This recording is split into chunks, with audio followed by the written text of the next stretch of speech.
Alhamdulillahirabbil alamin wassalatu wassalamu ala Rasulillah wa ala alihi wa sahbihi wa man walah wa la haula wa la quwwata illa billah. Allahumma ighfir lana wa liwalidina wa limasyayikhina wa liman lahu haqqun alaina wa lil muslimina wal muslimat. Allahumma hdina lima ikhtalafa fihi minal haqqi bi idnik innaka tahdi man tasha' ila siratal mustaqim.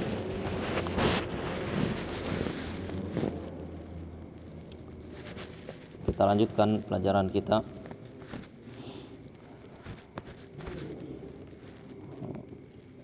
di kitab Al-Wudu, dan furudul wudu sudah kita selesaikan kemarin ya. Bahwasanya ada tartib. Ya, tartib itu terakhir beda dengan mualah. Kalau tartib itu dia wajib. Kalau dia tidak tartib maka tidak sah wudunya. Yang mana tartib di sini kemarin ada 3. Ada tartib wajib, ada tartib mustahab, ada tartib mustahab. Tartib yang wajib yang dimaksud di sini adalah antara anggota wudu yang wajib. Ya, yang pertama wajah, kemudian tangan, kemudian kepala, kemudian kaki. Itu wajib. Kalau ditinggalkan tidak sah wudunya. Harus dia ulang sesuai dengan tartibnya. Yang kedua yang mustahab. Yang mustahab itu yang dia ada anggota double, ya, tangan, kedua kaki. Maka mustahab didahulukan yang kanan sebelum yang kiri. Kalau dia dahulukan yang kiri, maka dia tidak mendapatkan pahala sunnah, sah wudunya. Yang ketiga tartib mustahak. Tartib mustahak itu digambarkan antara madmadah dan istinsyak. Madmadah dilakukan dahulu, kemudian istinsyak. Kalau dia balik, dia istinsyak baru madmadah, maka dia mendapatkan pahala madmadah, tidak mendapatkan pahala istinsyak. Ya, karena istinsyak dia tidak tartib. 6. Sah wudunya. Yang selanjutnya mashul khuffain, ya. Qala al-muallif rahimahullahu ta'ala nafa'ana bil ilmi fid darain. Mashul khuffain, membasuh 2 khuf.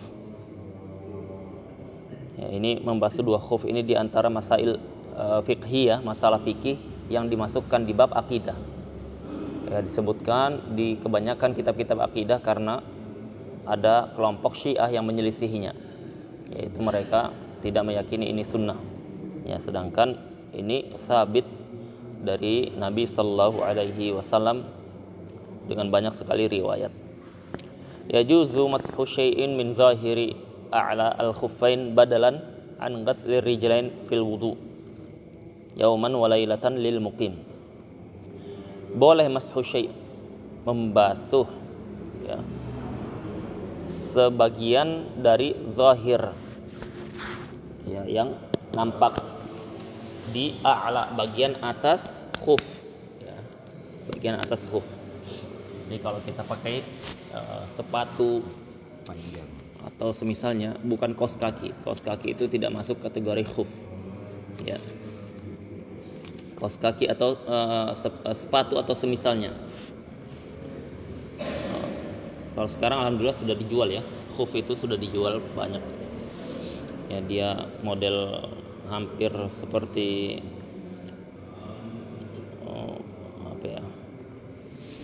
kayak model kaos kaki tebal dia.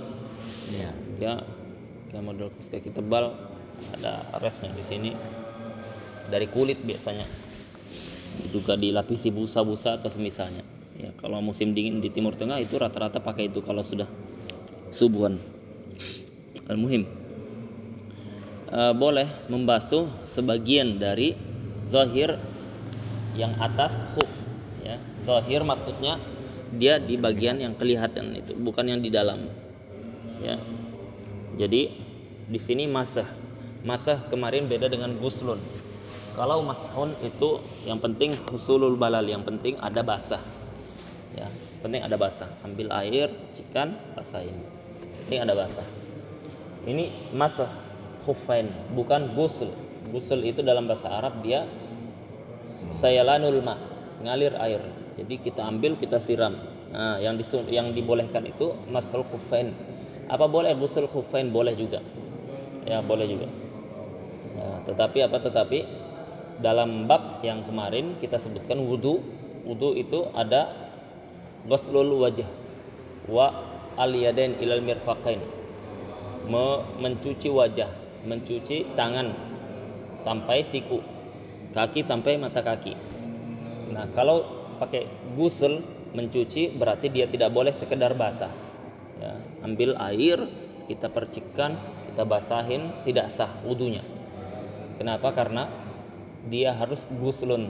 Ghuslun disyaratkan harus ada sayalanul ma, ada air yang mengalir. Ya, meskipun sedikit. Nah, di sini dia menggunakan kata masah. Ya, kalau fikih itu hampir 90% bahasnya bahasa, ya, hampir 90% bahasa.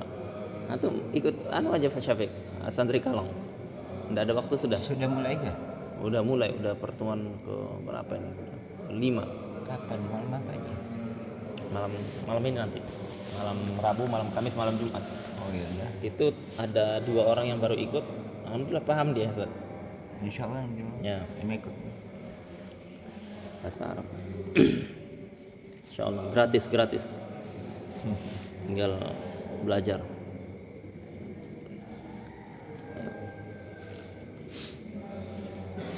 Kita targetnya insyaallah 6 bulan itu. 6 bulan sudah mulai bisa mereka. Mestinya kalau mereka ikutin aturan anak. Baik. Jadi masah syai'in min zahir a'la al-khuffain itu perkaranya boleh, ya, bukan sunnah, ya, bukan wajib. Jadi kalau seseorang mau melakukan masah khuffain, kita katakan dia hukumnya boleh, mubah.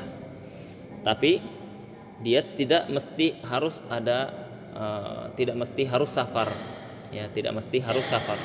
Kita sekarang misalkan subuh kedinginan, sulit kita kalau tidak menggunakan penutup kaki, maka dibolehkan kita menggunakan khuf, ya, menggunakan khuf. Jangan pakai sepatu, ini kotor. Pakai khuf yang dijual-jual itu, ya. Bukan pakai kaos kaki juga, ya. Kalau kaos kaki tidak terpenuhi kategori khuf. Nah, itu madzhab arba'ah semuanya. Ya, madzhab arba'ah semuanya. Nah. Badalan an ghasli rijlain. Jadi mengganti dari mencuci kedua kaki. Ya, fil wudu, di dalam wudu. Bukan dalam selain wudu. Misalkan orang mau mandi wajib. Dia kedinginan, dia bilang saya pakai khuf nanti khawatir saya tidak sanggup tahan, ya, sehingga akibatkan sakit. Maka dia pakai khuf. Kemudian mandi wajib yang kedua dia cuci atau dia basuh kakinya di atas khuf atau khuf tanpa mengenakan air ke bagian kaki. Maka kita katakan tidak boleh kalau untuk mandi wajib. Yang dibolehkan hanya satu, wudu. Ya, hanya wudu. Ya. Ya, jadi gambaran masalah dulu. Gambaran masalahnya, seseorang yang dia ingin menggunakan khuf ada 2 kondisi. Kondisi pertama, dia kondisi sedang hadar, yaitu lawan dari safar. Di masjid ini kita mau pakai khuf, boleh, hukumnya boleh, ya.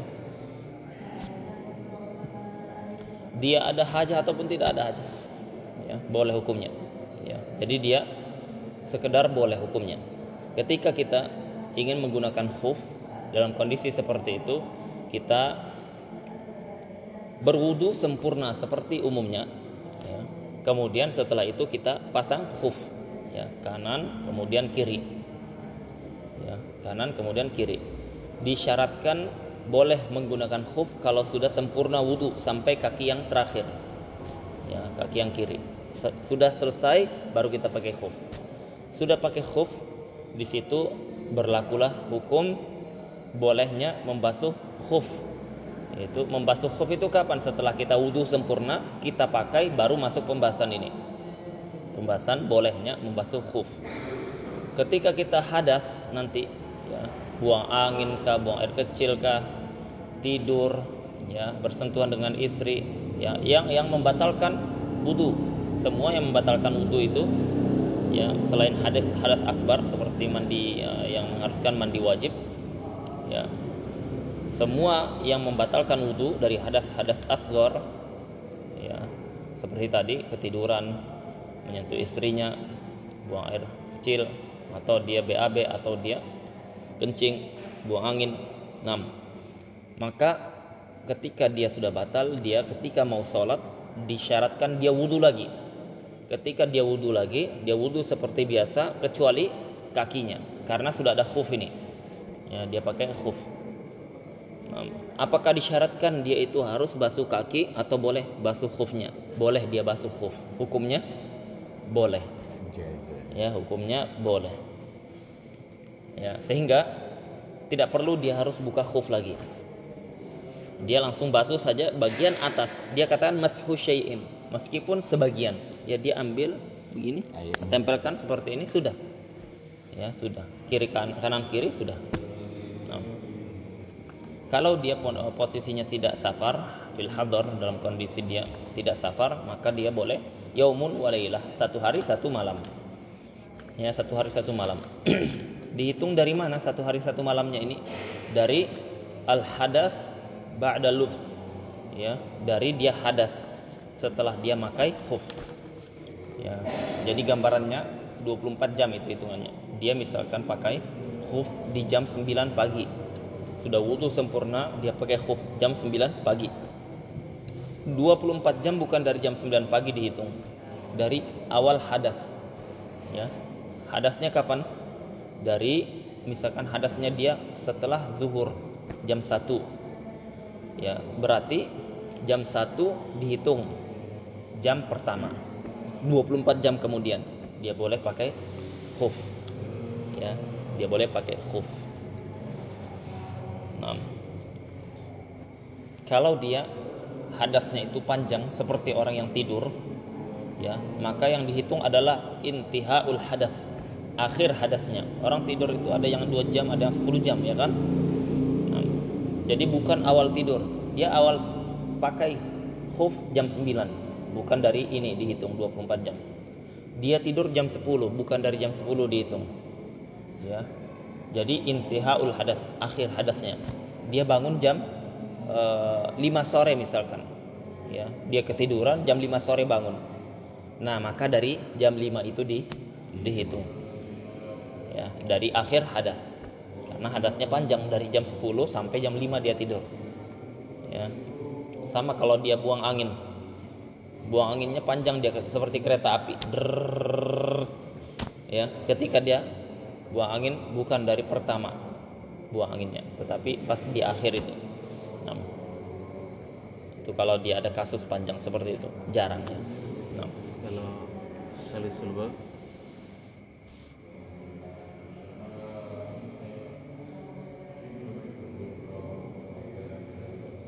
dia kan ketika keluar darah atau keluar kencing, keluar itu dia batal ketika dia pertama kali keluar, dia sudah hadas, ya, dan dia ada berhenti. Nah, berhentinya itu, ya, tidak ada orang keluar terus, ya, mati dia kalau keluar terus. Dia berhenti, ya, netes sekali, habis itu diam lagi, netes lagi. Nah, pas diam itu dia sudah dihitung.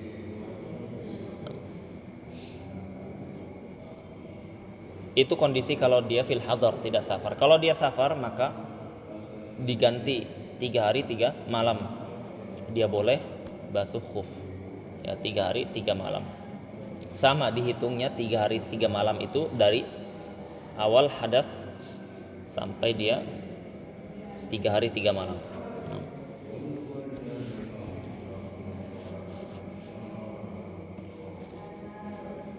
Itu gambaran masalahnya.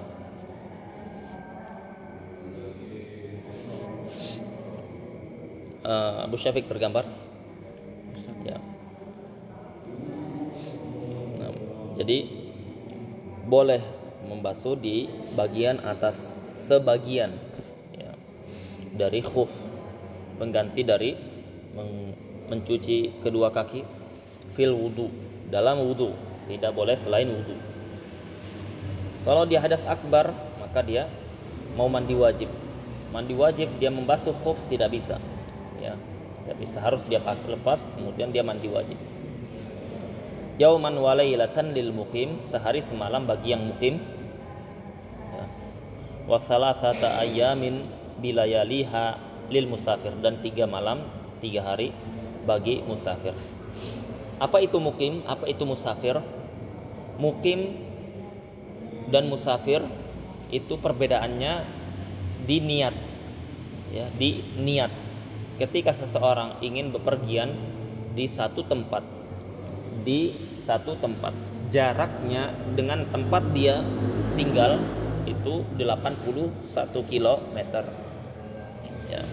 Sebagian memberikan rukhsah 80 km. 81 km dari sini ke Talisayan misalkan, itu sudah lebih. Kalau dia kondisi perjalanan ke Talisayan, dia niat, ya, dia niat di sana hanya 3 hari 3 malam atau kurang dari 4 hari 4 malam, maka dia dihitung musafir, ya, musafir. Begitu sampai di Talisayan dia berlaku hukum musafir. Berarti kalau dia pakai khuf berlaku 3 hari 3 malam. Boleh masah alal khufain, boleh mengusap khufnya. Tapi kalau dia ketika sampai di Talisayan dia niatnya 1 pekan, ya, 1 pekan, maka begitu sampai di Talisayan dia terhitung mukim, maka berlaku 1 hari 1 malam. Jadi mukim itu dilihat dari niat dia. Dia keinginannya apa? 1 hari 1 malam, 2 hari 2 malam, 3 hari 3 malam musafir. Kurang dari 4 hari 4 malam musafir. Kalau dia sudah 4 hari 4 malam ke atas, ya, melebihi dari 4 hari 4 malam, maka dia terhitungnya mukim. Yang dihitung iqamah itu ketika sampai di tujuan, bukan ketika perjalanan. Ketika perjalanan 2 kondisi tadi dihitung musafir, ya, 2 kondisi tadi dihitung musafir. Maka boleh dia masah alal khuf, ya. Kalau dia musafir berarti 3 hari 3 malam, ya. Kalau dia perjalanannya sampai dia niat sampai 1 pekan, maka dia dihitungnya apa? Mukim. Nah, berarti dilihat dia menggunakan khuf itu kapan? Ketika perjalanan atau ketika sampai? Kalau dia ketika perjalanan dia musafir kondisinya, berarti dia berlaku hukum musafir 3 hari 3 malam. Ya. Dia memasang khufnya, ya, ketika dalam kondisi musafir, berarti dia berlaku musafir, hukum musafir 3 hari 3 malam. Ya. Meskipun nanti dia sampai di sana, ya, dia sampai di sana dalam kondisi ingin 1 pekan, dia berlaku 3 hari 3 malam. Tapi kalau dia menggunakannya ketika sampai dia sudah posisi mukim, dia pakai, maka dia berlaku hukum mukim karena dia sekarang mukim. Nah, mashul khuffain. Kalau makanya di saat perjalanan, tapi berniat anggap 2 minggu di sana. Musafir dia kan? Iya, tapi kan sampai sana nanti akan berniat 2 minggu di sana. Tapi makanya waktu di perjalanan, bukan di saat hadar. Idza bada.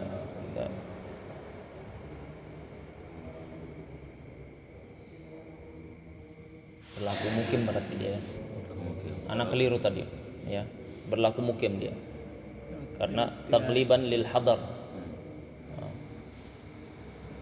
Masalah al-khufain ini jarang dipraktekkan, jadi kita jarang, ya. Kalau di Yaman sering. Ya, berlaku tadi anak keliru, anak ralat. Kalau dia pakainya ketika perjalanan musafir kan, mestinya dia 3 hari 3 malam. Sampai di lokasi dia niat iqamah, niat tinggal berapa, 1 pekan, 2 pekan, maka kita katakan yang dimenangkan itu hukum mukim, maka berlaku 1 hari 1 malam. Dia katakan di sini wa thalatha ayyam bilayaliha lil musafir. Wa tabtadi'ul muddatu min intihail hadath ba'da lubs. Kapan dihitung muddah? Dihitung 1 hari 1 malam dan 3 hari 3 malam itu dari intihail hadath, ya, dari akhir hadath. Ya, kenapa dia katakan akhir hadath? Karena ada hadath yang dia itu panjang seperti tidur tadi. Ya, seperti tidur dia selama 10 jam. Ketika dia di akhir jam ke-10 itu dia dihitung mulai 24 jamnya atau 3 hari 3 malamnya. Nah, ba'da lubs, setelah dia menggunakan khuf. Ya. Setelah dia jadi bukan sebelumnya. Dia tidur dulu, habis itu bangun pakai khuf. Ya. Nah, tidak dihitung yang tadi. Ya. Jadi dihitungnya setelah dia pakai khuf, baru dia hadath setelahnya.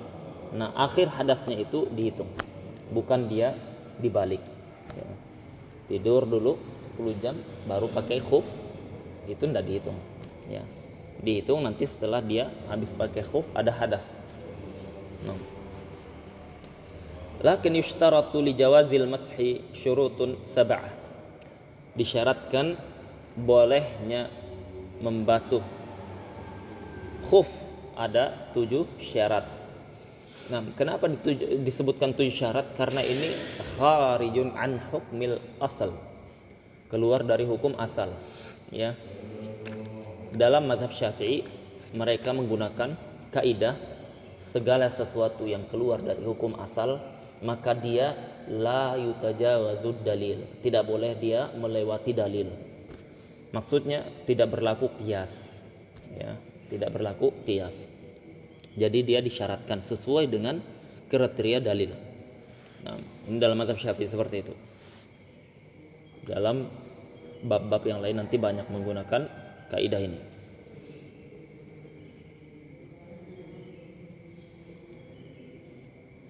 Nah.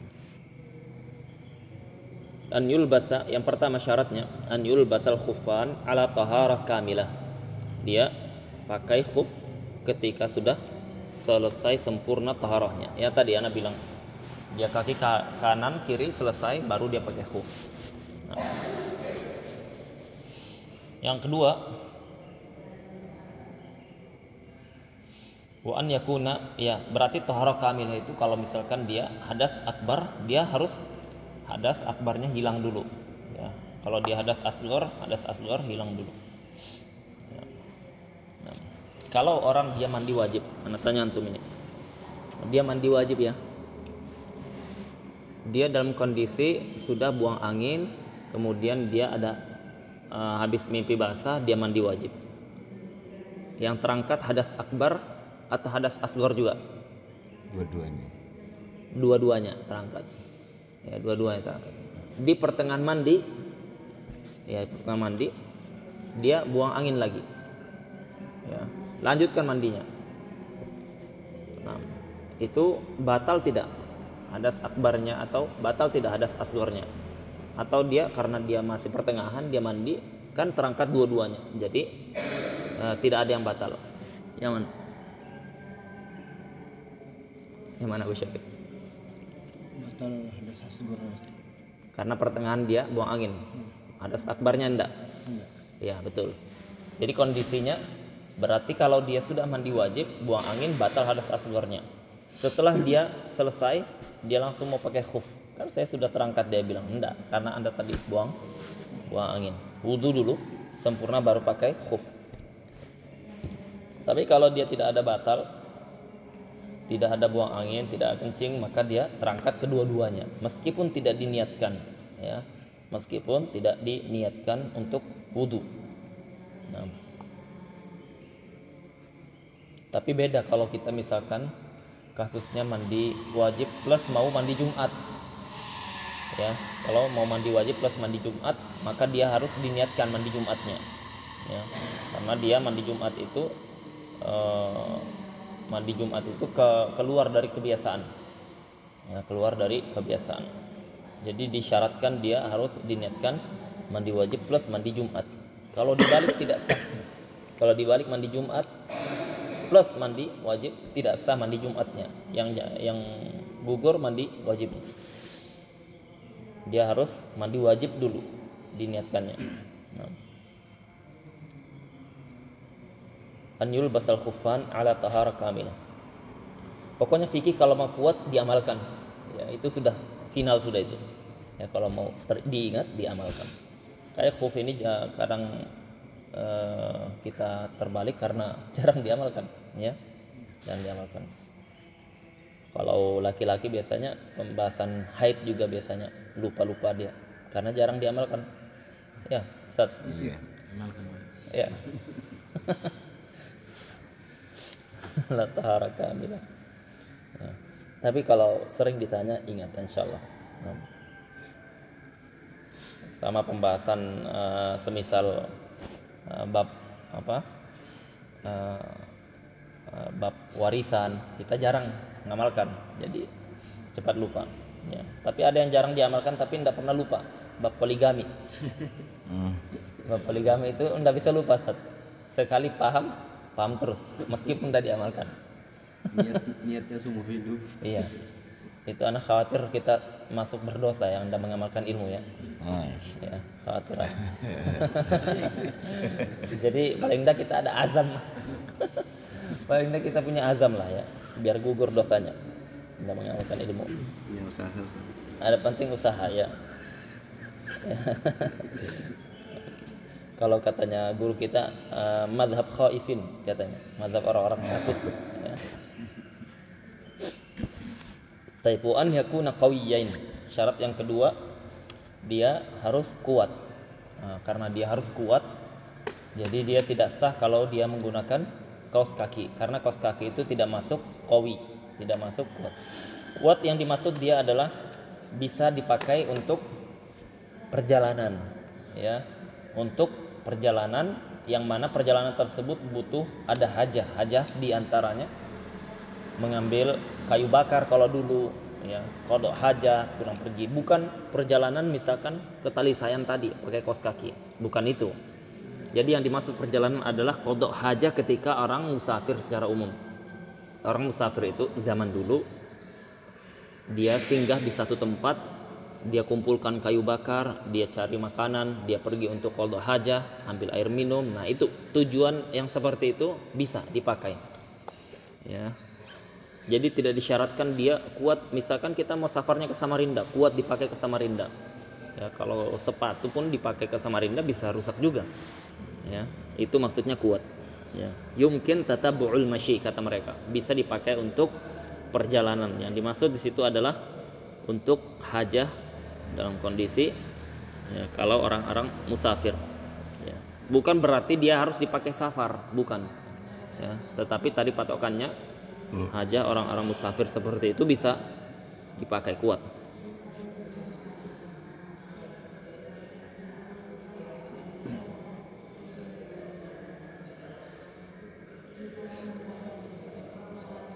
Wa an yakuna mani'ain, ya, jadi kalau kita pakai sepatu sah. Pakai sepatu secara umum itu sah. Ya. Wa an yakuna mani'ain linufudhil ma min ghairil kharz, yaitu dia kuat. Selain kuat dia mani'ain, dia mencegah atau tidak bisa masuk air ke dalam sepatunya, ke dalam khufnya. Ya. Karena bolong misalkan, kalau bolong dia masuk air maka tidak bisa dipakai jadi khuf. Ya. Nah. Ketika sepatu secara umum itu ada tempat talinya, ya, tempat talinya atau tempat jahitannya, masuk lewat situ itu namanya kharz. Ya, kharz seperti itu, air masuk lewat situ ditolerir karena memang harus ada seperti itu. Ya.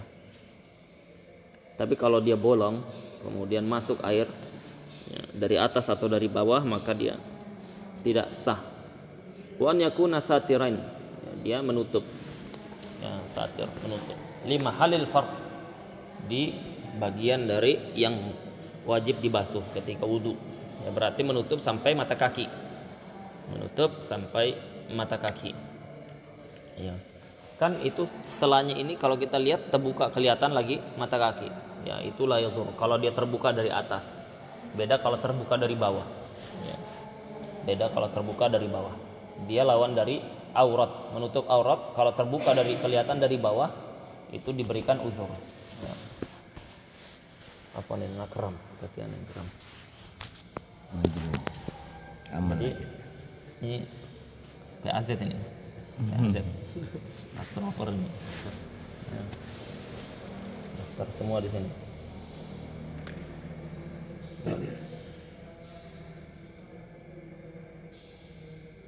Yang selanjutnya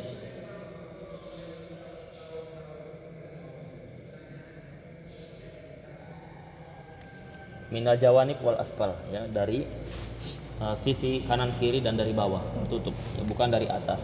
Lawan dari aurat, secara aurat, menutup aurat. Menutup aurat orang dia kalau dari bawah kelihatan maka dia tidak pengaruh. Kalau dari khuf dari atas tidak pengaruh, tetap sah. Ya.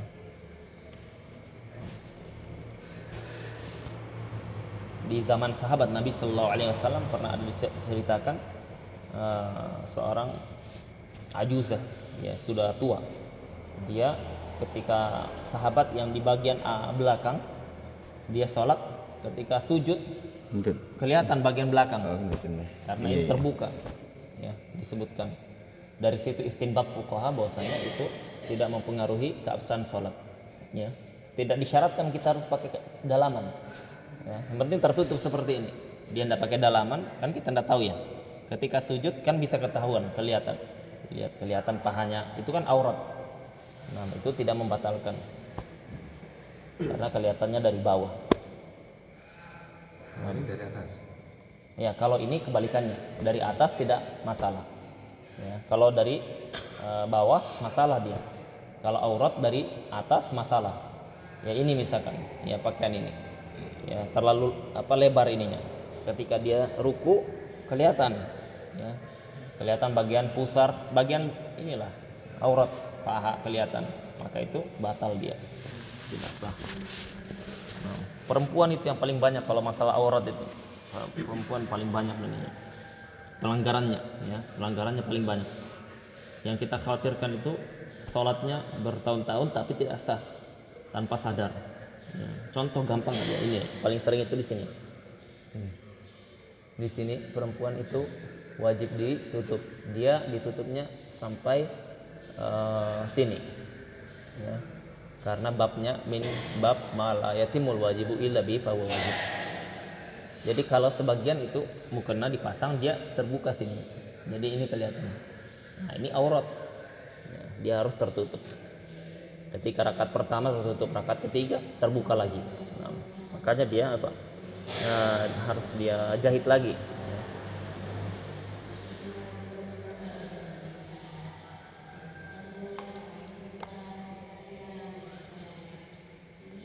Walau alam, ya, kalau di mazhab lain diberikan tolerir atau tidak, ya, kalau di mazhab Syafi'i itu tidak sah salatnya.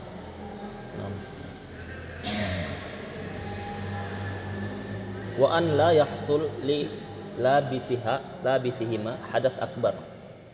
Disyaratkan juga dia boleh membasuh khuf, dia tidak hadas akbar. Kalau dia hadas akbar maka batal. Ya, maksud batal di situ adalah dia ngulang dari awal lagi. Ya, dia mandi wajib dulu, habis itu dia pakai khuf. Nah, kalau dia tidak ada hadas asgornya, kalau ada wajib dia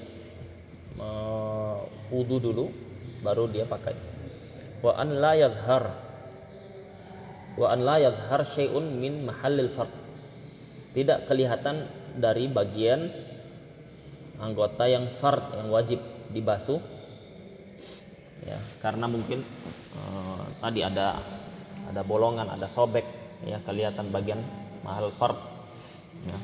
Maka kalau kelihatan seperti itu maka dia tidak sah khufnya. Ya, beda kalau dia kelihatannya dari atas, kelihatan mata kakinya karena ininya lebar, ya, boleh, ya. Nah, karena dia sebutkan di atasnya tadi yakuna satiran lima halil fard, menutup bagian fard tadi, yang disyaratkan hanya bagian kiri kanan dan bagian bawah, tidak bagian atas. wa an la tanhal al-ura. Ya. Yang terakhir tidak tanhal inhil. Tanhal al-ura itu Panjang. bukan, ininya lepas. Jahitan-jahitannya itu lepas. Ya. Kalau lepas itu menunjukkan khufnya dhaif, lemah. Ya. Lemah, tidak masuk kriteria kuat.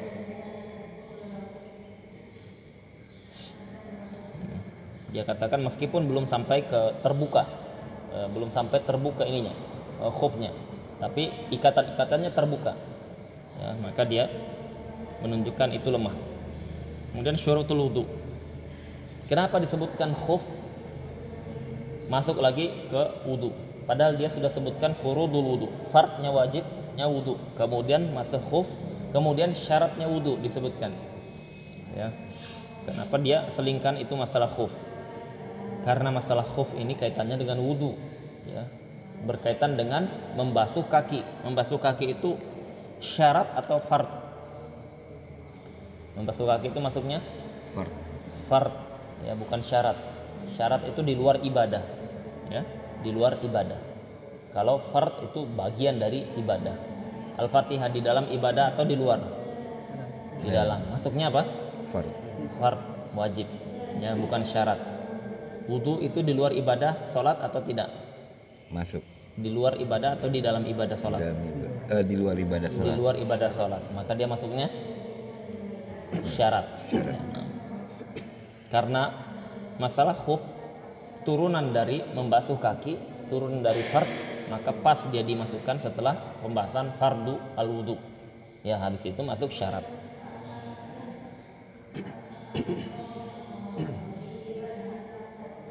Syurutul wudu. Syarat wudu ada 15, ada 15. Yang pertama al-Islam. Dia harus muslim dulu. Ada orang kafir dia wudu tidak sah. Ada orang kafir datang sholat tidak sah sholatnya. Dia syahadat dulu baru dia sah. Jadi seluruh ibadahnya orang kafir dia tidak diterima, tidak sah sampai dia syahadatain. Ya, syarat utama itu. Nah, enggak, saya mau sholat aja, saya mau puasa aja, tapi saya syahadat enggak mau. Silakan, tapi tidak sah. Ya, silakan, tidak sah. Bukankah ketika dia sholat ada bacaan syahadatain di situ? Ada bacaan syahadatain kan? Ya, tetapi ketika dia baca syahadatain itu bukan liqasdil Islam, ya, tapi ingin mengamalkan yang tidak diterima dalam Islam, tidak pengaruh. Ya, tidak pengaruh. Dia mengucapkan ketika syahadatain itu untuk bacaan sholat, bukan bacaan masuk Islam. Syurutul wudu 15. Yang ajibnya ya dalam mazhab Syafi'i itu dari 4 mazhab yang pembatal keislamannya paling ketat itu mazhab Syafi'i. Pembatal keislaman paling ketat. Ya, kalau kita baca pembatal keislaman ada 10 di kitab Syekh Abdul Wahab itu. Kalau yang disebutkan Ibn Hajar Al-Haytami 70-an. Ya, banyak sekali pembatal keislaman. Seseorang yang dia mencela misalkan, jenggotmu itu dia najis, saya tidak suka, itu bukan bagian dari Islam. Tidak suka dengan syariat seperti ini, dia murtad dalam mazhab Syafi'i. Ya. Murtad. Jadi itu Islam, ya, disyaratkan dia muslim. Yang kedua tamyiz. Yang kedua tamyiz. Mumayyiz itu yang dia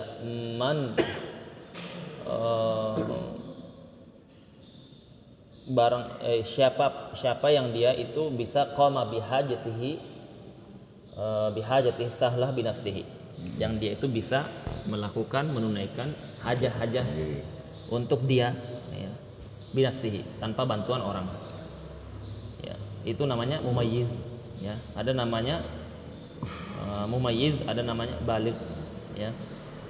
Kalau mumayyiz itu disyaratkan kalau dia mau sah wudunya, ya, harus mumayyiz. Tidak disyaratkan harus balik. Ya, tidak disyaratkan harus balik.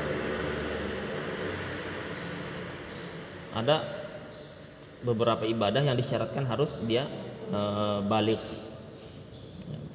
tapi wudu tidak disyaratkan. Jadi syaratnya dia bisa melakukan hajahnya sendiri tanpa bantuan orang lain. Hajahnya sendiri itu seperti dia BAB, buang air besar, buang air kecil, kemudian tidur, pakaian, makan, ya. Bukan yang lain, ya. Bukan disuruh yang lain. Manjat kelapa, naik motor, enggak. Ya.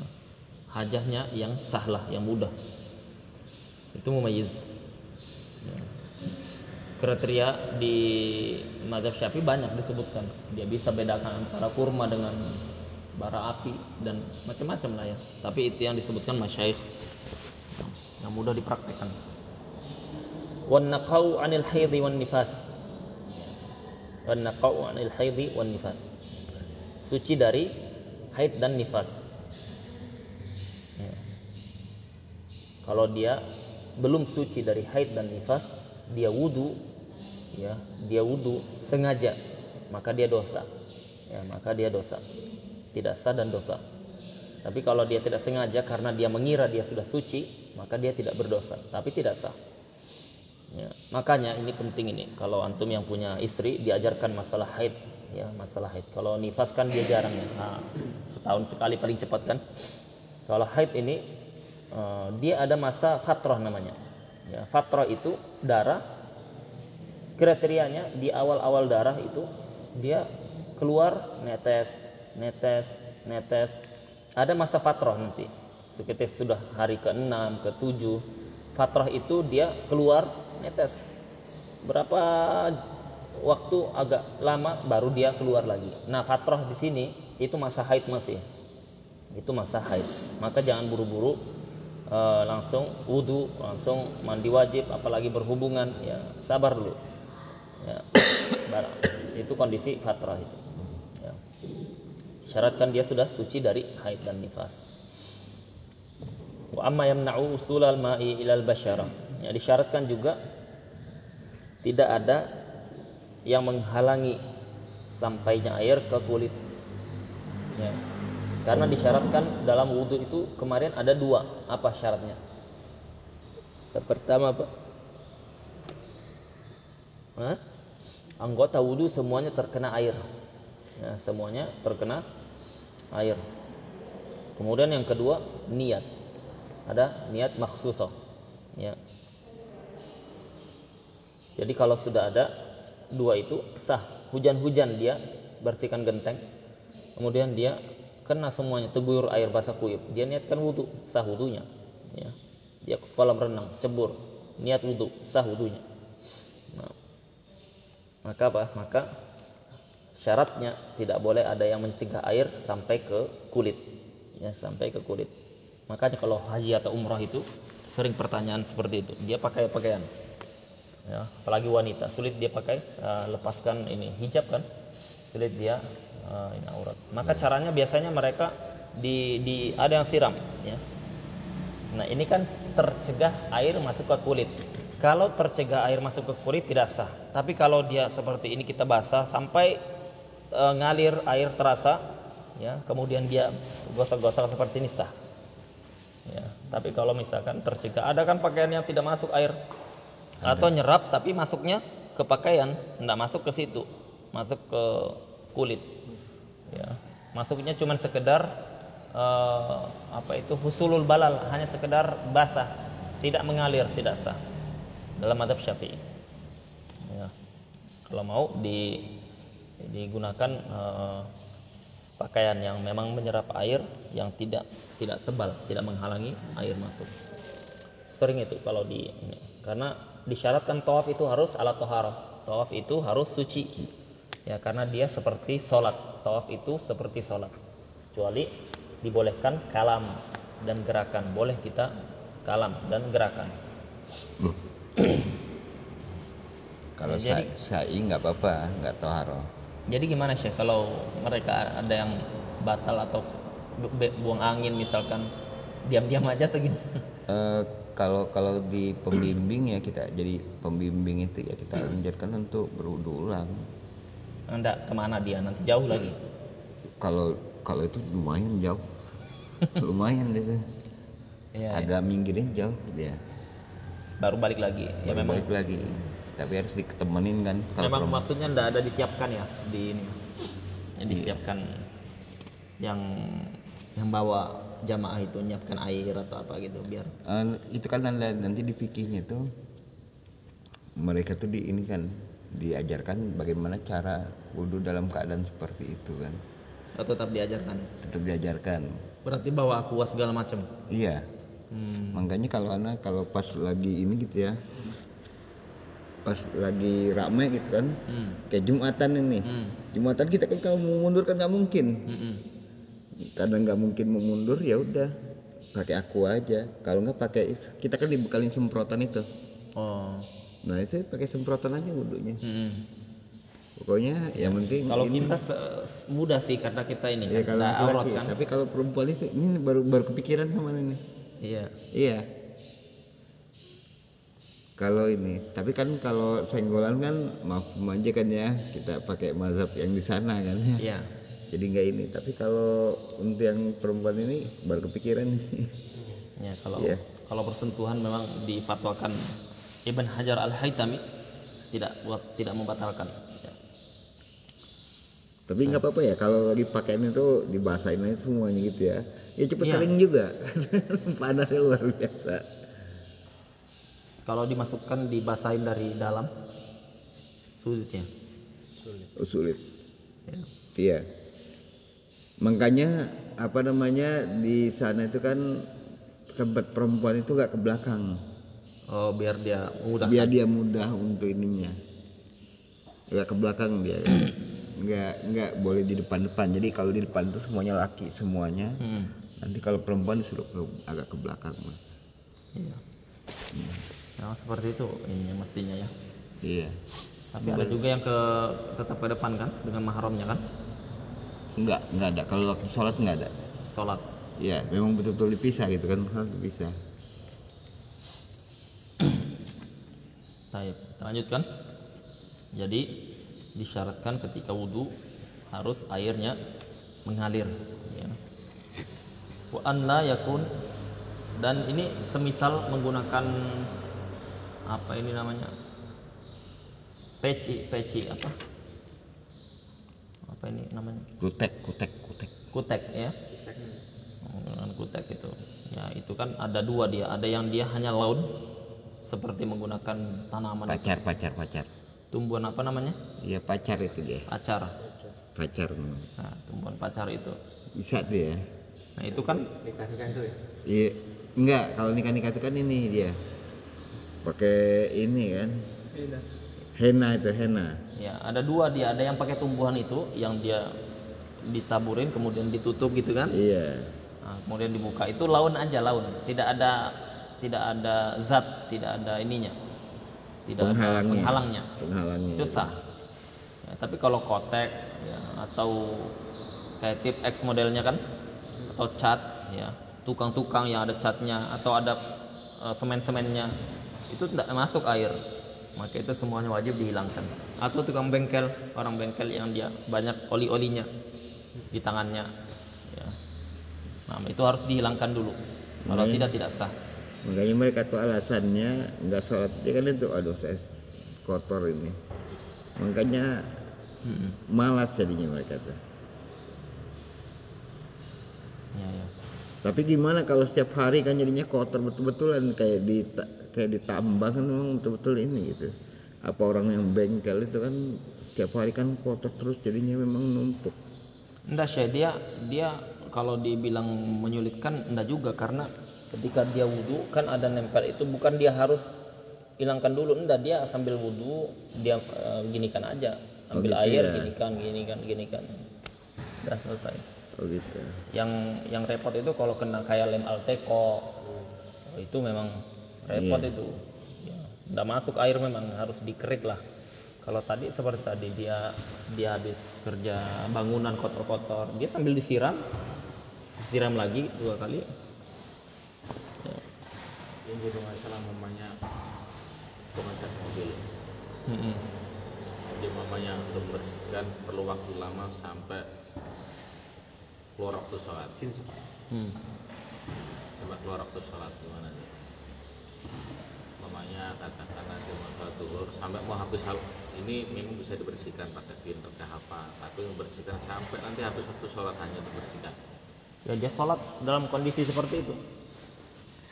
Ya, dia sholat dalam kondisi seperti itu sebelum keluar waktu sholat, tapi wajib qadha dalam mazhab Syafi'i.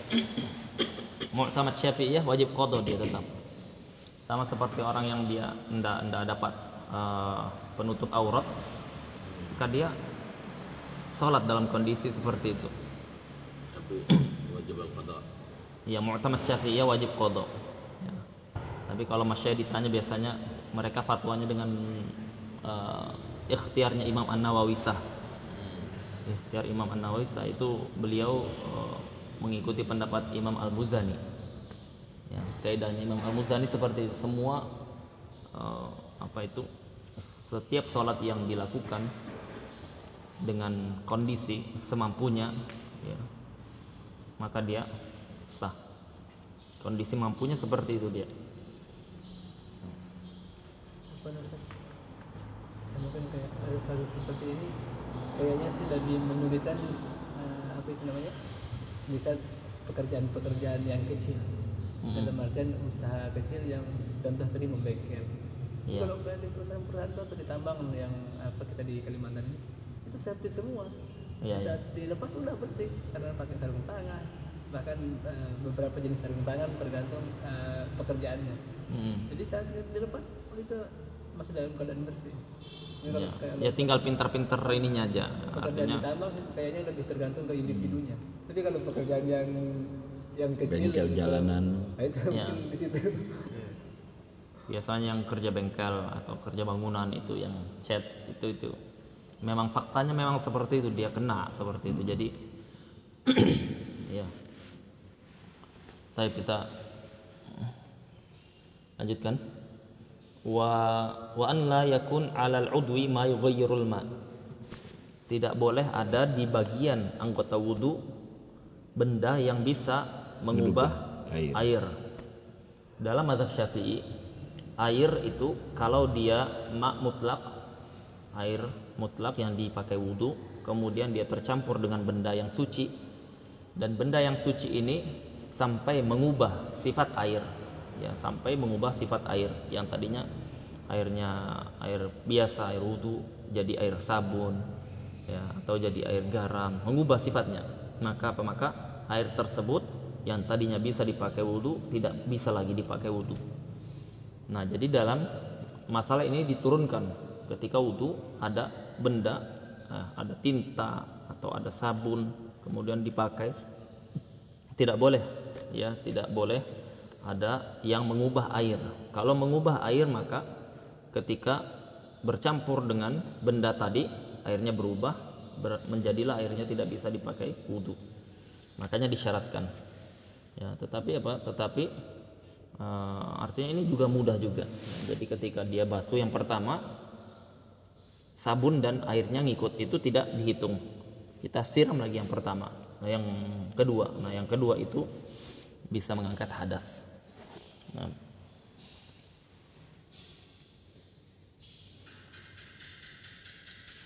Kemudian itu yang bisa mengubah air, ya, yang bisa sampai mengubah sifat air tadi. Kalau dia tidak mengubah sifat air sah dia. Ya, misalkan ada sabun atau ada tinta di tangannya, tapi setitik sedikit. Ya, ketika disiram tetap dia airnya tidak berubah jadi air tinta, tidak berubah jadi air sabun, sah ini. Ya. Nah. Di situ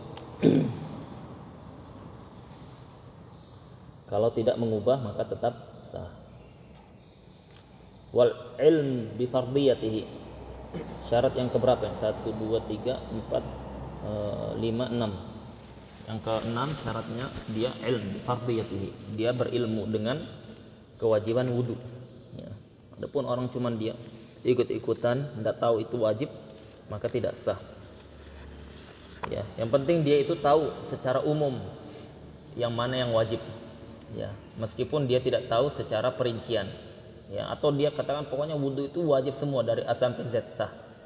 Jadi kalau dia bilang wudu itu tidak wajib atau basuh wajah tidak wajib, ya, itu tidak sah. Wa an la ya'taqid fardhan min furudhi sunnah. Ya, dia tidak meyakini fardu dari salah satu fardu yang ada itu hukumnya sunnah. Kalau dia meyakini itu tidak sah karena tidak berilmu hitungannya. Wal ma'u at-tahur. Ya, ibadah dalam wudu ada yang sunnah kan? Di antaranya basuh kedua tangan. Sunnah. Ya, kalau ini dia yakini wajib sah. Tapi kalau basuh tangan sampai siku dia bilang ini sunnah. Dalam hatinya keyakinannya seperti itu, tidak sah wudunya. Nah, kalau dia yakini semuanya wajib sah atau semuanya sunnah tidak sah. Wal ma'ut tahur, airnya harus tahur. Tahur itu suci, mensucikan. Itu suci, mensucikan. Artinya kalau suci, airnya itu bisa dipakai untuk minum, ya, untuk cuci baju, itu suci. Ya, ada suci tidak mensucikan, ya, bisa dipakai cuci baju, minum air, tapi tidak bisa dipakai wudu, ya, itu suci, tidak mensucikan. Ada suci mensucikan, yang kita pakai untuk minum dan kita pakai untuk wudu, itu namanya tahur. Wa izalatun najasatil ainiyah. Kemudian yang ke-9, izalah an-najasil ainiyah, menghilangkan najis yang ada ainnya, ada rupanya. Jadi najis itu ada dua, ada yang dia ada rupanya, ada bentuknya, kelihatan, bisa diraba, bisa dicium. Ada yang dia tidak ada bentuknya, ya, karena dia sudah hilang, bekas kencing, kering gara-gara matahari, tidak ada sudah baunya, tidak ada sudah warnanya, tidak ada. Maka apa? Itu namanya najis hukmiyah, ya, najis secara hukum itu tetap najis meskipun sudah tidak ada bentuknya. Ya, wajib tetap disiram. Tapi kalau najis yang ada rupanya masih ini, bentuknya masih ada, maka dia harus dihilangkan. Ya, harus dihilangkan dulu. Ya, caranya apa? Misalkan ada najis di sini, kena tai cicak misalkan, kita siram dulu, bersihkan, sudah bersih baru kita wudu. Nah, karena kalau kita siram air, ya, maka air tersebut bercampur dengan najis. Nah, gimana sih kalau Afan? Kalau dia mengatakan bahwa karena cicakin darahnya nggak berjalan, nggak mengalir, ya, jadi nggak najis. Gimana itu? Yang nggak najis cicaknya, kotorannya najis. Oh gitu. Kotoran semuanya kotoran najis. Ya, semua kotoran, semua kencing, semua darah najis semua. Ya, dalam mazhab Syafi'i. Ya. Pegang cicaknya berarti tidak najis. Tidak. Kalau kasusnya gini, Ustaz.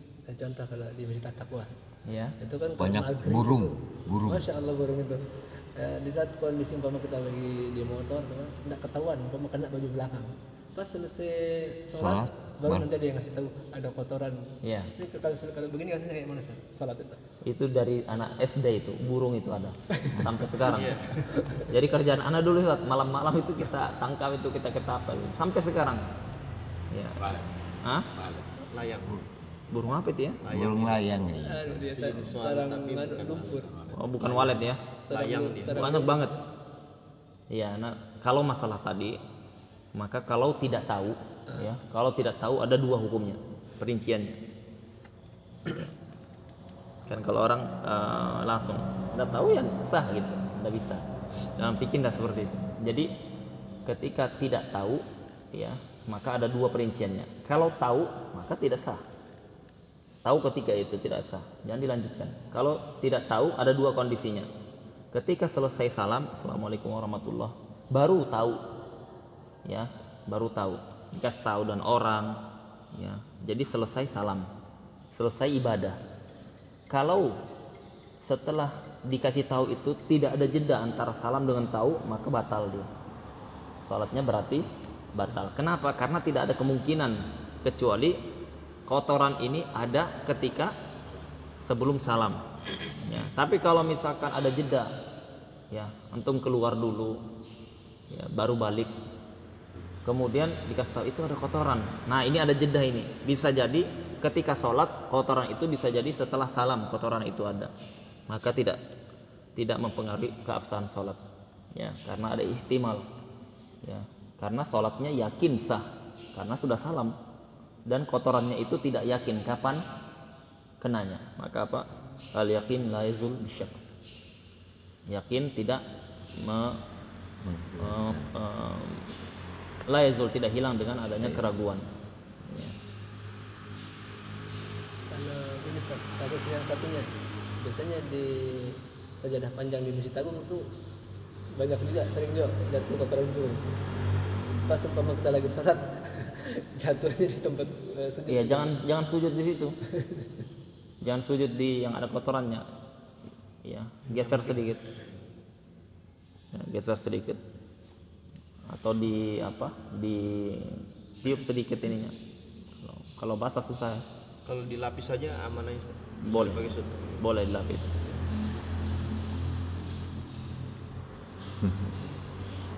Kalau di apa? Di Masjidil Haram kan juga banyak ini di lapangan itu. Ya, merpati. Di lapangan Merpati. iya, karena beberapa kali sholat di situ. Iya, banyak kan. Tapi ya pakai ini kan, pakai sejadah gitu kan. Tapi sejadahnya itu nanti Ya, kan kotor. Iya, nah, sejadahnya. Ya, tapi tidak pengaruh ke kita. Ya tapi kan kita kan nyuci sejadahnya, dipakai lagi besok gitu. Enggak apa-apa. Nggak apa-apa saja. Kalau kita pakai jadi peci, jadi apa imam di sini ya enggak bisa. Tapi kalau jadi alas bisa. Iya. Lain lagi pikirnya saya, lain lagi hukumnya. Lain. Yang nempel Iya. di badan pakaian saya. Beda. Ya. Kalau kita belajar fikih secara umum, fikih secara umum yang bukan mazhab, perinciannya kurang. Ya, karena kita sudah pernah belajar metode itu. Makanya jauh bedanya itu penguasaan masalah dengan yang dia belajar tadi fikih secara umum yang tidak mazhab. Mazhab manapun masuk antum mazhab Hanafi sama dia, perinciannya detail. Mazhab Hambali pun sama. Ya, tetapi kalau kita belajar misalkan contohlah kita ada Sahih Fikih Sunnah ya, atau kita misalkan yang lebih tinggi lagi Bidayatul Mujtahid, itu dia menyebutkan fokusnya ke masalah-masalah induk ya, masalah induk itu yang dibahas. Karena kalau dibahas semuanya detail-detailnya jadi berapa puluh jilid itu. Ya, seperti kitab Musuh Aqwaitiyah itu sekarang sudah 44 terakhir Anda tahu, 44 jilid. Ya, itu pun tidak bisa semua masail dibahas ya.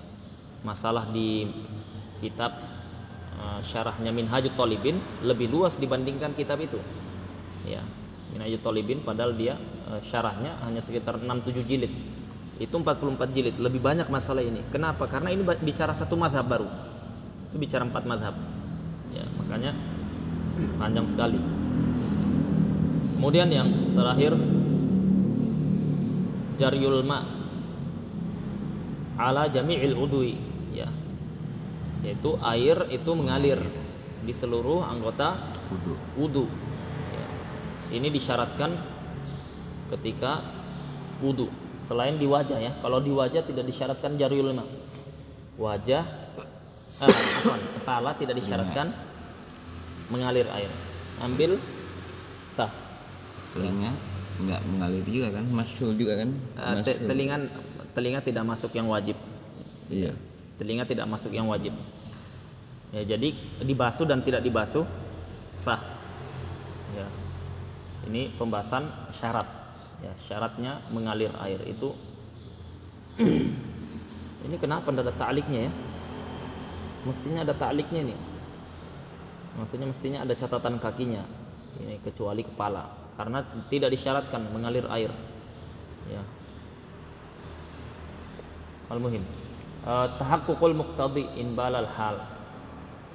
Nah, ini pembahasannya kita lanjutkan besok insyaallah.